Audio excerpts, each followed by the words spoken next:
लाड़काने में नाज़रीन नवां खे ख़बर ॾींदा हलूं। जेल में ड्यूटी एहलकार भागुल ककराणीअ जे बुर्जी किरण सबबि दबजी फोत थियण वारे मामले ते फोती एहलकार जे वारसनि जो जेल सुप्रीडेंट इशफाक कलवड़ ख़िलाफ़ एहतिजाजी मुज़ाहिरो जारी आहे। अहम ख़बर नाज़रीन नवां खे ॾियूं पिया। जेल में ड्यूटी कंदड़ एहलकार भागुल ककराणीअ ते बुर्जी किरण सबबि दबजी फोत थियण वारे मामले ते वारसनि जेल सुप्रीडेंट इशफाक कलवड़ ख़िलाफ़ एहतिजाजी मुज़ाहिरो कयो आहे।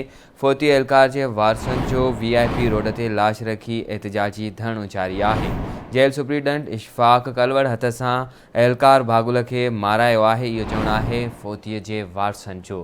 अहम ख़बर नाज़रीन नवां खे ॾियूं पिया। लाड़कानो मां जेल में ड्यूटी कंदड़ एहलकार भागुल ककराणीअ ते बुर्जी किरण सबबि हू दबजी फोत थी वियो। इन मामले ते वारसनि जेल सुप्रीडेंट इशफाक कलवड़ ख़िलाफ़ एहतिजाजी मुज़ाहिरो कयो आहे।